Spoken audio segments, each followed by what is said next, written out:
Assalamualaikum warahmatullahi wabarakatuh. Perkenalkan, nama saya Yati Mariati dengan NIM akhir 179 dari kelas Ilmu Komputer C, Program Studi Ilmu Komputer, Fakultas Teknik Universitas Bumigora. Di sini saya akan menjelaskan tugas akhir dari mata kuliah pemrograman 4, modul Python dari pertemuan 9 hingga pertemuan 15. Baik, langsung saja pada pertemuan 9 mengenai modularisasi program. Nah, pada poin A.27 Python modul. Jadi yang saya ketahui tentang modul merupakan file yang berisi kode Python yang berisi fungsi, kelas, dan variabel. Jadi sederhananya bisa kita bayangkan bahwa modul itu sebuah seperti kotak alat yang di dalamnya ada berbagai alat seperti fungsi, variabel, dan kelas yang bisa kita pakai di program lain tanpa harus menulis ulang. Jadi pada contoh codingan yang telah saya buat, jadi fungsi Sapa adalah bagian dari modul dalam file yang sama. Jadi pada codingan sederhana yang saya buat, jadi kita cukup memanggil Sapa untuk menghasilkan outputnya. Yaitu outputnya kita memasukkan nama dulu, nanti bakal menghasilkan halo Yati, selamat datang di program kami. Selanjutnya pada poin A.28 ada Python package. Jadi yang saya ketahui Python package ini tuh folder yang digunakan untuk mengelompokkan beberapa file Python agar kode program yang kita buat itu lebih terstruktur dan bisa diatur. Jadi gambaran gampangnya itu seperti ini. Modul itu berarti satu file Python, sedangkan package itu satu folder yang berisi banyak modul. Jadi pada contoh codingan sederhana yang saya buat, saya membuat kalkulator yang sangat sederhana, yaitu penjumlahan dan pengurangan. Selanjutnya pada poin A.29 yaitu Python variable scope, lokal versus global. Nah, yang pertama-tama kita harus tahu apa sih scope itu. Jadi scope itu maksudnya yang dimana sebuah variabel itu bisa diakses. Nah, dalam Python sendiri variabel global itu dibuatnya itu di luar fungsi dan bisa diakses di seluruh program. Sedangkan variabel lokal maksudnya variabelnya itu dibuat di dalam fungsi dan hanya bisa digunakan dalam fungsi itu saja. Jadi secara sederhananya global itu berarti di luar fungsi dan lokal itu berarti di dalam fungsi. Jadi pada codingan yang saya buat ini, halo dunia itu sebagai variabel globalnya, sedangkan tampilkan umur di sini itu merupakan variabel lokalnya, hanya hidup di dalam fungsi itu sendiri. Selanjutnya pada poin A.30 yaitu Python Special Name. Python Special Names ini yang saya ketahui nama-nama khusus yang dikelilingi dengan dua garis bawah. Yang paling sering digunakan itu biasanya name dan main, yang berguna untuk menentukan apakah sebuah file Python dijalankan langsung atau diimpor dari file lain. Nah, teman-teman bisa lihat pada codingannya. Di sana itu name itu sebagai special name dan main juga itu sebagai special name-nya. Yang menghasilkan output file ini dijalankan langsung. Halo semuanya, apa kabar? Selanjutnya saya akan membahas pada pertemuan 10 mengenai Object Oriented Programming atau yang dikenal dengan OOP. Nah, pada poin A.31 ada Python Noun. Noun di sini itu merupakan nilai khusus yang menunjukkan bahwa sebuah variabel itu tidak ada nilai atau tidak memiliki nilai. Selanjutnya pada poin A.32 di sini itu ada Python pack dan unpack, tuple, list, set, dan dictionary. Nah, sebelum bahas tuple, list, set, dan dictionary, kita tuh harus tahu apa sih packing dan unpacking yang dimaksud di sini. Nah, packing ini maksudnya itu menggabungkan beberapa nilai ke dalam satu struktur data Sedangkan unpacking berarti kebalikannya ya, yaitu membongkar struktur data jadi nilai-nilai yang terpisah. Nah, saya akan menjelaskan pada codingan yang saya buat pada bagian tuple. Nah, saya akan sambil melihat codingannya di laptop. Nah, jadi data tuple di sini tuh memiliki 3 nilai, yaitu ada 10, 20, dan 30. Nah, yang 10, 20, 30 ini itu merupakan yang packingnya. Lalu kita bongkar menjadi unpack isi tuple itu ke variabel A, B, dan C. Jadi maksudnya itu Python itu langsung memberikan nilai 10 ke A, nilai 20 ke B, dan nilai 30 ke C. Dan hasil yang ditampilkan tuple nanti itu yaitu 10, 20, dan 30. Nah, kemudian saya akan menjelaskan bagian listnya juga sambil saya melihat codingan di sini. Nah, data list di sini itu berisi 4 angka yaitu 1, 2, 3, dan 4. Jadi kita akan unpack list tersebut ke 4 variabel yaitu X, Y, Z, dan W. Nah, maka hasilnya X sama dengan 1, Y sama dengan 2, Z sama dengan 3, dan W sama dengan 4. Jadi untuk output yang dihasilkan list ini nantinya itu 1, 2, 3, dan 4. Selanjutnya di sini ada set. Pada dataset yang di codingan itu kumpulan nilai unik yang tidak berurutan. Jadi dataset itu memiliki nilai 100, 200, dan 300 sebagai yang packingnya. Nah, kita unpack ke 3 variabel M, N, dan O. Jadi karena set ini itu tidak mempunyai urutan tetap, maka nilai M, N, dan O itu bisa berubah-ubah urutannya setiap kali kita jalankan programnya. Outputnya tetap mencetak 3 angka, tapi jadi tidak berurutan nilainya, yang awalnya 100, 200, 300, ketika kita cetak angkanya bisa jadi 200, 300, 100 kayak gitu. Dan bagian keempat ada dictionary. Nah, pada codingan yang saya buat ini data ditch di sini itu berarti dictionary dengan 2 pasangan kunci nilai, yaitu ada nama di sini itu nama saya sendiri Yati dan umur 20. Jadi saat saya langsung unpack ke K1 dan K2 sama dengan data ditch itu, Python hanya mengambil kuncinya saja yaitu nama dan umur. Lalu kita juga dapat mengambil nilainya itu menggunakan value yang menghasilkan Yati dan umurnya saja. Selanjutnya saya akan menjelaskan pada poin A.33 ada kelas dan objek.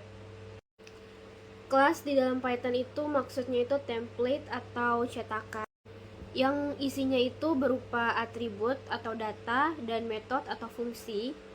Sedangkan objek ini itu hasil nyata dari kelas yang tadi, seperti barang atau hasil cetakannya. Jadi kira-kira analoginya begini, misalnya saya punya kelas mobil yang dimana saya bisa buat objeknya itu menjadi mobil saya dan mobil teman saya dan lain-lain dari kelas itu gitu. Nah, pada codingan yang saya buat ini saya izin untuk sambil melihat codingannya. Nah, di sini tuh saya pertama-tama membuat kelas yang namanya itu kelas mahasiswa. Nah, di kelas mahasiswa ini itu berisikan nama dan umur. Nah, di kelas mahasiswa tadi itu saya akan membuat objek lagi nih, yang dimana ada mahasiswa 1 dan mahasiswa 2. Seperti itu.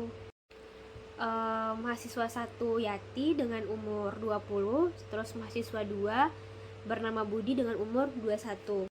Nah, jadi kita memanggil metode dari objek tadi, mahasiswa 1 dan mahasiswa 2, yang akan menghasilkan output halo, nama saya Yati dan saya berumur 20 tahun, dan seterusnya.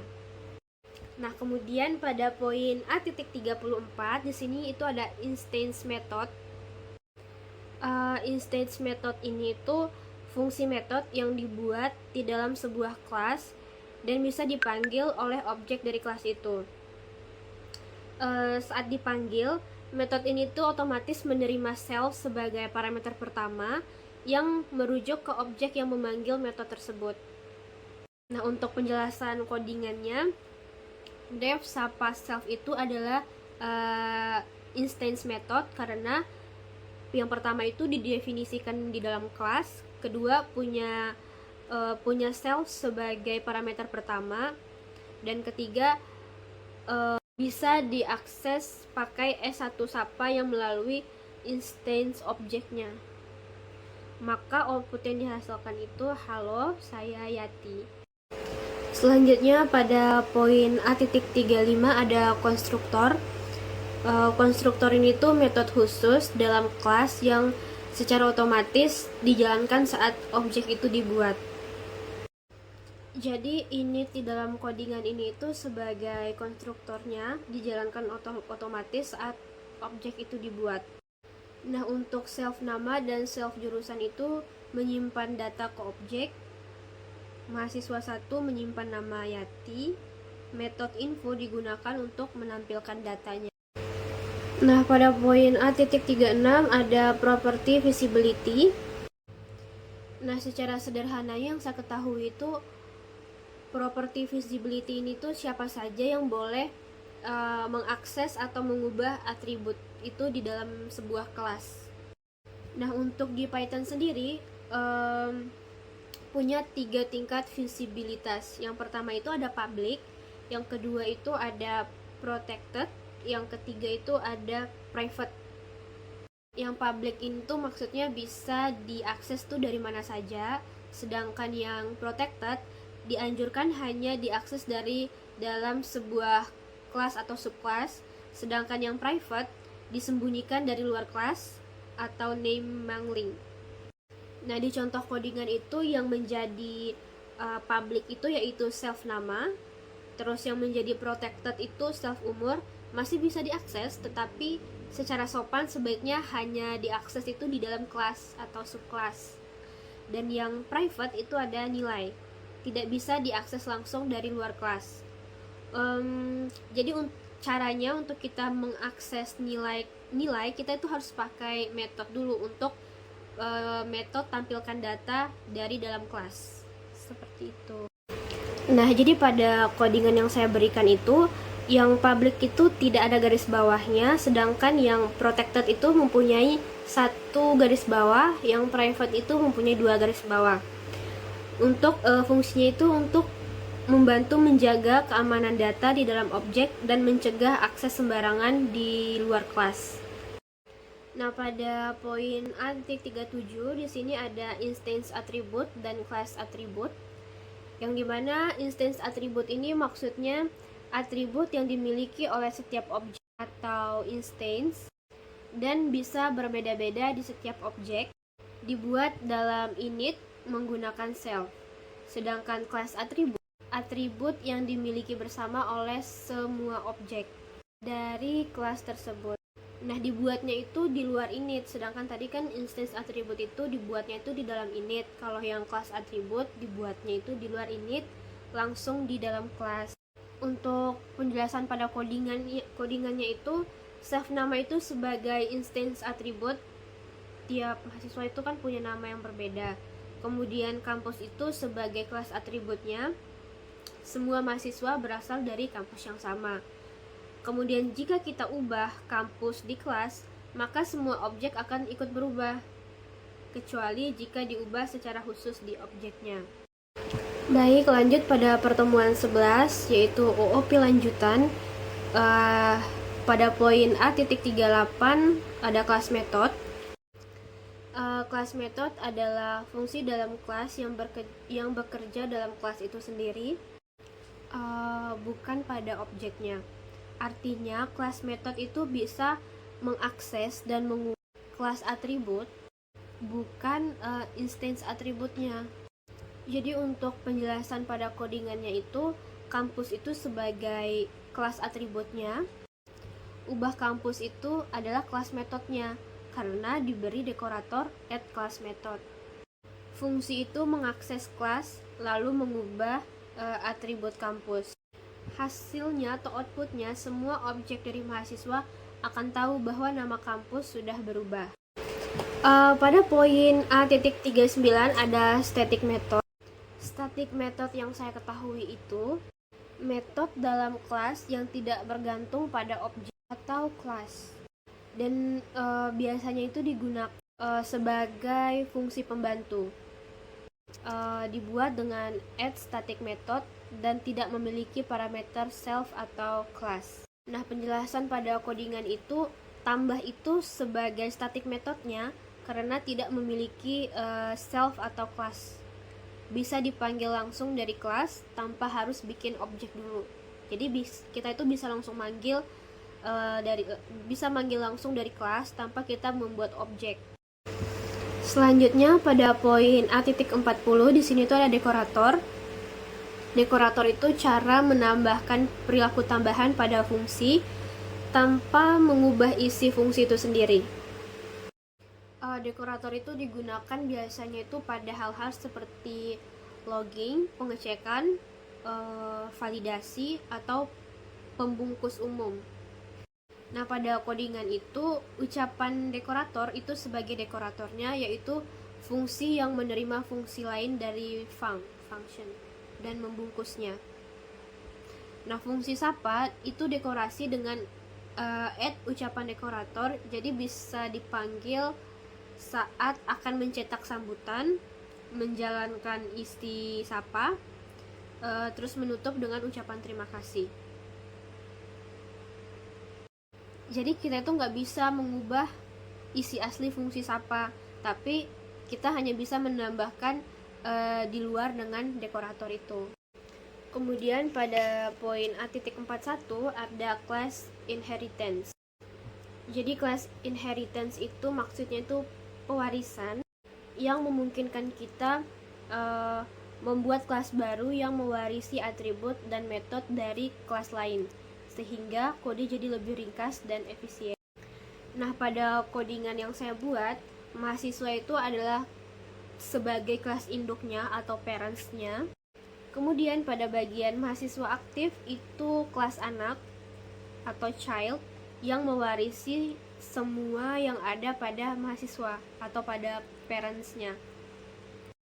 Nah, mahasiswa sapa di situ bisa dipakai walaupun tidak ditulis ulang karena diwarisi dari kelas induk. Nah, status di situ maksudnya sebagai metode tambahan yang hanya ada pada kelas anak. Baik, selanjutnya saya akan menjelaskan pada A.42 yaitu abstract method. Abstract method adalah metode atau fungsi yang hanya dideklarasikan tapi tidak memiliki isi atau tidak diimplementasikan di kelas induk. Jadi metode ini tuh wajib diisi atau diimplementasikan oleh kelas turunannya. Untuk membuat abstract method biasanya Python menggunakan modul ABC yaitu abstract base class dan dekorator add abstract method. Nah, contoh sederhana dari codingan yang saya buat, hewan di codingan yang saya buat itu sebagai abstract class karena mewarisi dari ABC, sedangkan bersuara yang di dalam hewan adalah abstract metodenya yang tidak punya isi. Nah, kucing di situ sebagai kelas turunan yang mengisi ulang atau implementasi metode bersuara. Jadi output yang dihasilkan itu yaitu suara hewan dari kucing. Selanjutnya saya akan menjelaskan poin .43 yaitu data class. Nah, data class di Python itu merupakan fitur Python yang versi 3.7 yang digunakan untuk membuat kelas yang gunanya itu hanya untuk menyimpan data tanpa harus kita menulis kode init dan lain-lainnya secara manual. Dengan bantuan add data class, Python otomatis membuatkan fungsi seperti init untuk inisialisasi dan lain-lain. Jadi kita hanya perlu mendeklarasikan atributnya saja tanpa harus menulis kode-kodenya. Nah, jadi di codingan yang saya buat itu kita hanya menulis kelas mahasiswa dengan 2 atribut yaitu nama dan umur, maka Python itu akan otomatis membuat fungsi initnya untuk mengisi data dan untuk menampilkan datanya. Baik, selanjutnya langsung saja ke pertemuan 12, yaitu teknik pemrograman lanjutan. Pada A.31 ada none. None itu berarti yang tidak memiliki nilai atau yang tidak punya nilai. Nah, maksud dari codingan sederhana yang saya buat itu, x sama dengan none, itu berarti variabel x belum memiliki apa-apa atau tidak berisi apa-apa. Sedangkan is known di situ digunakan untuk mengecek apakah nilai benar-benar kosong. Jadi sederhananya itu known di sini itu untuk menunjukkan nilai kosong atau belum diisi. Selanjutnya pada poin A.32 ada pack dan unpack. Pack di sini artinya menggabungkan banyak nilai ke satu variabel, sedangkan unpack artinya membongkar kembali ke beberapa variabel. Selanjutnya pada poin A.44 duck typing versus structural typing. Nah, di duck typing ini itu prinsip dimana tipe data itu tidak penting, yang penting adalah perilakunya. Jadi sederhananya itu kayak gini. Kalau sesuatu bisa berbunyi seperti bebek dan berjalan seperti bebek, maka itu dianggap bebek. Sedangkan structural typing adalah tipe pengecekan yang berdasarkan struktur atau isinya, ya, atau metode atau atribut yang dimiliki, bukan nama kelasnya. Jadi kalau untuk duck typing itu fokusnya itu pada perilaku saat runtime, sedangkan structural typing fokusnya itu pada kecocokan struktur, metode atau atributnya. Di duck typing itu tidak memerlukan tipe, sedangkan di structural typing itu memerlukan agar bisa fleksibel. Kalau duck typing itu dicek itu saat kodenya dijalankan atau saat runtime, sedangkan structural typing bisa dicek lebih awal. Selanjutnya pada poin A.45 yaitu pattern matching. Pattern matching ini itu untuk memeriksa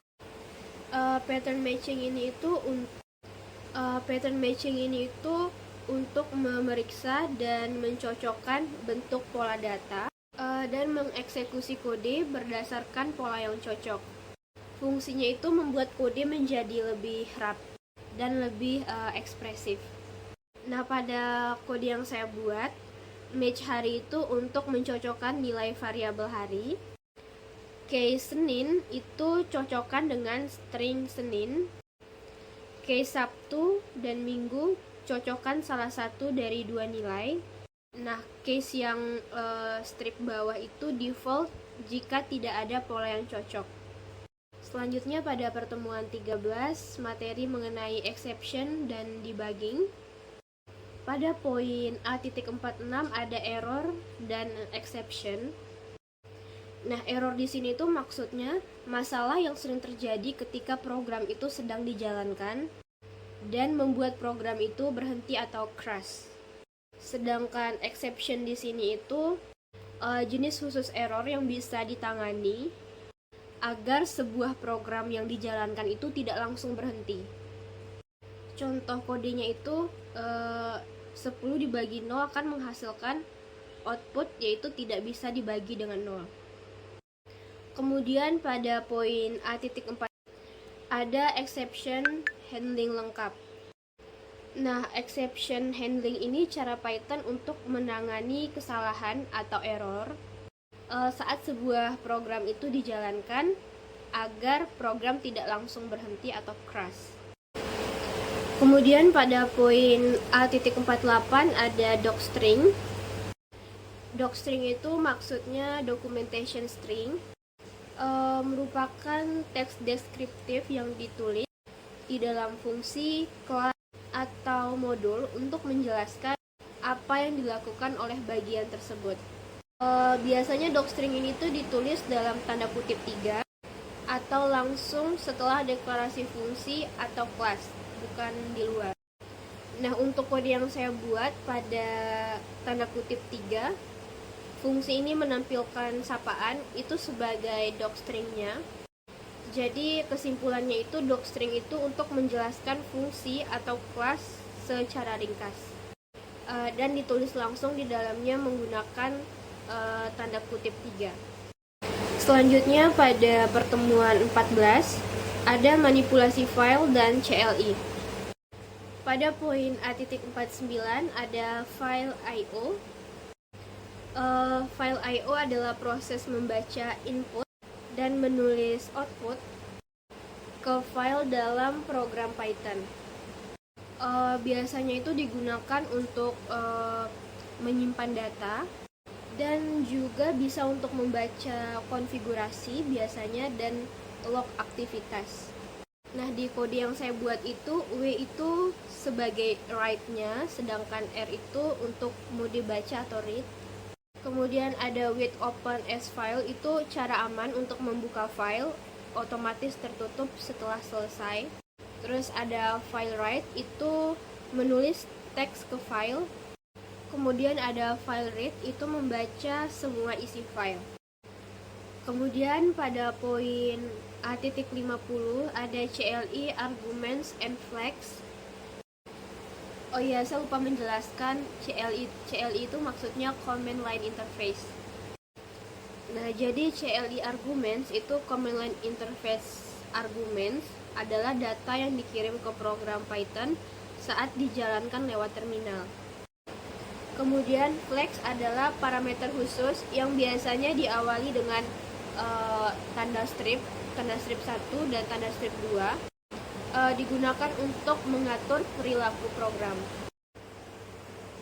Selanjutnya saya akan menjelaskan poin A.51 CSV atau comma separated value. CSV adalah format file teks yang sederhana untuk menyimpan data dalam bentuk tabel. Nah, di codingan yang saya buat, bagian writer.writeRow fungsinya itu untuk menulis baris berbaris. Kemudian pada bagian reader sama dengan CSV readers F, fungsinya untuk membaca isi file sebagai list baris berbaris. Kemudian pada bagian new line sama dengan tanda kutip 2 di sana, digunakan agar tidak ada baris kosong, ekstra di Windows. Jadi dari codingan yang saya buat itu menghasilkan output ada nama dengan nama Yati dan Tommy, umur 21 dan 23. Kemudian pada poin 1.52 ada JSON. JSON itu maksudnya JavaScript Object Notation. Itu format untuk menyimpan data dan pertukaran data yang ringan dan mudah dibaca. Nah, untuk di Python sendiri, JSON ini itu untuk menyimpan, membaca, dan menukar data. Dia itu dalam bentuk struktur seperti ini, dictionary. Ya. Nah, di contoh kode sederhana yang saya berikan itu, pada bagian JSON loads, fungsinya itu untuk mengubah yang tadinya itu string JSON menjadi dictionary di Python. Kemudian pada objek nama, di situ fungsinya untuk mengakses nilai kunci dari nama itu sendiri. Nah, sekarang sudah masuk pada pertemuan terakhir, yaitu pertemuan yang ke-15 dengan materi teknik lanjutan dan konsep tambahan. Pada poin A.53 ada date, time, dan time zone. Jadi fungsinya itu untuk mengelola waktu dan tanggal. Nah, untuk penjelasan lebih lanjut, date itu untuk tanggalnya saja, sedangkan time itu untuk waktunya saja. Date time berarti gabungan tanggal dan waktu. Time zone itu maksudnya tambahan zona waktu atau lokasi. Jadi pada kode yang saya buat, yang pertama itu mengkonversi string ke datetime, kemudian menampilkan hasil atau outputnya. Teman-teman bisa lihat pada PPT saya outputnya. Lanjut pada poin A.54, ada parsing dan formatting tanggal. Parsing tanggal itu maksudnya mengubah yang sebelumnya teks atau string menjadi sebuah objek datetime agar bisa diproses. Sedangkan formatting tanggal mengubah objek datetime menjadi teks atau string dengan format yang diinginkan. Selanjutnya ada poin A.55, yaitu delete object. Jadi maksud menghapus objek ini itu artinya menghapus sebuah variabel atau instance dari memori agar tidak bisa digunakan lagi. Nah, seperti contoh kode yang saya berikan. Jadi angka yang dihapus itu angka 2, jadi output yang dihasilkan itu 4 dan 6. Selanjutnya pada poin A.56 ada enumeration. Enumeration atau yang dikenal dengan enum adalah sebuah tipe data khusus di bahasa pemrograman Python. Biasanya itu digunakan untuk mendefinisikan sekumpulan nilai tetap atau konstan yang memiliki nama. Nah, contohnya itu pada kode yang telah saya berikan, membuat nama kelas hari dengan atribut Senin sama dengan 1, Selasa sama dengan 2, Rabu sama dengan 3. Jadi maksudnya di situ enum itu untuk membuat daftar pilihan tetap, dan name di situ itu maksudnya nama anggota enum seperti Senin. Value itu maksudnya nilai yang terkait, misalnya kayak 1, seperti itu. Selanjutnya pada poin A.57 ada eval dan exit. Nah, eval di sini itu digunakan untuk menjalankan ekspresi dari Python, seperti melakukan perhitungan yang berbentuk string dan mengembalikan kembali hasilnya. Sedangkan exit di sini itu untuk menjalankan semua kode Python apapun yang dari string. Jadi intinya itu eval itu untuk menjalankan ekspresinya, sedangkan exit itu untuk menjalankan kode. Selanjutnya pada poin A.58 ada iterable dan iterator. Iterable maksudnya itu bisa di loop itu maksudnya perulangan. Sedangkan iterator alat untuk mengambil item satu persatu dari iterable tadi. Kemudian yang terakhir A.59 generator dan yield. Generator itu maksudnya fungsi yang menghasilkan nilai satu persatu saat dibutuhkan, bukan langsung semuanya sekaligus seperti list. Sedangkan yield kata kunci yang digunakan dalam fungsi generator untuk menghasilkan nilai kurang lebih mirip return, tapi bisa dilanjut lagi. Baik seperti kode yang telah saya berikan itu akan menghasilkan output 1, 2, dan 3. Sekian penjelasan dari saya, semoga apa yang saya jelaskan dapat bermanfaat bagi teman-teman, bagi penonton. Sekian dan terima kasih. Wabillahi taufiq wal hidayah. Wassalamualaikum warahmatullahi wabarakatuh.